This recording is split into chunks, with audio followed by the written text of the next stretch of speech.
అని ఆ కృష్ణుడిని కూడా చూపించి భీష్ముడు చెప్పాడు. ఇప్పుడు నిత్యం సత్యం పలికే వాళ్ళ ఇంట్లో లక్ష్మీదేవి ఉంటుంది. అందుకే సత్యం పలికేవాడు ఆనందంగా ఉంటాడు, వాడు ఏ కష్టాలు వచ్చినా తట్టుకుంటాడు, వాడికి అన్ని సుఖాలే వస్తాయి.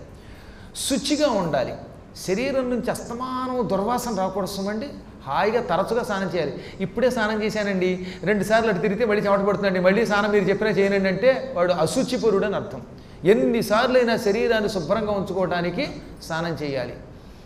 శరీరం పవిత్రంగా ఉండాలి, శుచిగా మొహం కడుక్కోవాలి, శుచిగా కళ్ళు ముక్కు నాలుక ఉంచుకోవాలి, దుర్వాసన లేకుండా చూసుకోవాలి, పవిత్రంగా ఉండాలి. అటువంటి వాళ్ళకి ఏమని పేరు? నిత్య శుచులు అని పేరు. గురుభక్తులు, గురువు గారు చెబితే ఇంక మళ్ళీ మారు మాట్లాడకుండా ఆయన చెప్పాడు ప్రాణమైన ఇవ్వాలట, వాళ్ళకి గురుభక్తులు అని పేరు. గురువుగారు మీరు చెప్పారండి, కానీ నేను మాత్రం అండి మీరు చెప్పినట్టు వినండి, ఇంకోసారి చూద్దాంలండి. గురువుగారు మీరు ఎలా చెప్తే అలా వింటాం అంటారు. నాతో యాత్రగా రండి అన్నాను అనుకోండి, ఈసారికి రానండి, నెక్స్ట్ వస్తానండి. మా కోడలు రమ్మందండి, కొడుకు రమ్మన్నాడండి. ఇంకెందుకు గురువుగారిని అడగడం నువ్వు? నీ మహానికి గురుభక్తి అయింది, ఇది గురుభక్తి ఎందుకు అవుతుంది? లఘుభక్తి అవుతుంది. ఈ విధంగా గురువుగారి ఎడల శ్రద్ధాభక్తి కలిగిన వారు అప్రమత్తులు, అంటే ఏ విషయంలోనూ ఏమరిపోటు లేకుండా ఉండాలి. ఇవాళ 6:30కి మొదలెట్టాలి పురాణం అంటే రోజు 6:30కే, ఈ ఒక్క రోజుకి 10 నిమిషాలు లేట్ అయితే ఏమిటి అనుకోకండి మీరు. అప్రమత్తులు అంటారు వీళ్ళని. అంటే నువ్వు ఒక నియమం పెట్టుకుంటే ఆ నియమం విషయంలో జాగరూకుడివై ఉండు. ఏమన్నా ఆత్మస్థుతి అనుకున్నా పర్వాలేదు, కానీ ఒకసారి అడగండి, కావాలంటే దూరదర్శన్కి వెళ్ళి లేకపోతే ఆయన అడగండి. 8ంటికి షూటింగ్ అంటే నేను ఎప్పుడు 7:45 అక్కడ ఉంటాను. 8:30కి రండి అంటే ఒక 10 నిమిషాల ముందే ఉంటాను. ప్రవచనానికి కూడా ఇంతవరకు సాధ్యమైనంత వరకు ఎప్పుడూ ఆలస్యంగా రాలేదు ఒక్కసారి కూడా. ఏ పనిలో అయినా ఆ సమయమునకు చెయ్యటం అనేది ఒక నియమం, దానికి అప్రమత్తత అని పేరు. ప్రమత్తత పనికిరాదు మాట వరసకు కూడా. ఓ పుణ్యాత్ములు వారు పంపించినటువంటి వాహనం ద్వారా హాయిగా వెళ్ళగలిగాను. వాళ్ళు కూడా 8:30కి షూటింగ్ అంటే 8:30కి అలా వెళ్ళగలిగాను అంతే, సమయానికి భగవంతుడు అనుగ్రహించాడు కనుక.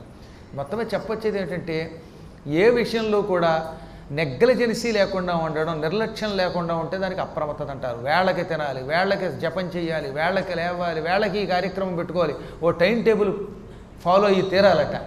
ఆ అప్రమత్తుల ఇంటిలో నేను ఉంటాను, అది లేకపోతే ఉండను.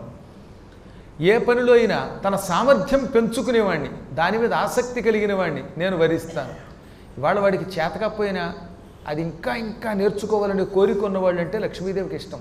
అందరికీ సంస్కృతం రాదు, అయినా శ్రద్ధగా మీరు శ్లోకాలు చదువుతున్నారా లేదా? పాపం రోజు అక్కడ కూర్చుని శ్రీమాత శ్రీ మహారాజా అంటున్నారు అంటే అది నేర్చుకోవాలనే కుతూహలం ఉంది, దానికి సామర్థ్యం అని పేరు. ఇలా సామర్థ్యాన్ని పెంచుకునే వారిలో ఉంటాను. అమలమతులు, బుద్ధిలో కాలుష్యం ఉండకూడదు, కపట బుద్ధి ఉండకూడదు. నువ్వు ఏమైనా కుళ్ళు కుతంత్రాలు నీ బుర్రలోకి లేకుండా స్వచ్ఛంగా ఆలోచిస్తే అప్పుడు నీలో ఉంటానంది ఆవిడ. అందుకని ఎప్పుడు కూడా లోపలటి పైనటి ఈ మెలిమాటలు మాట్లాడేవాళ్ళు అంటే చాలా అసహ్యం నాకు.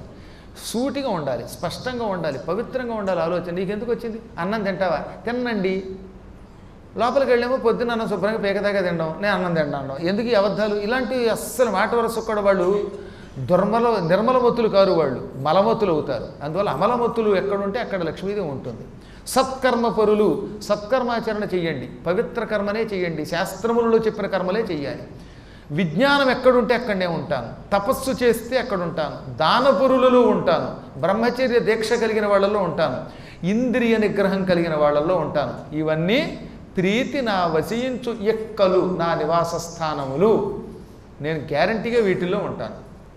ఇంకా ఎవరిని విడిచిపెడతాను?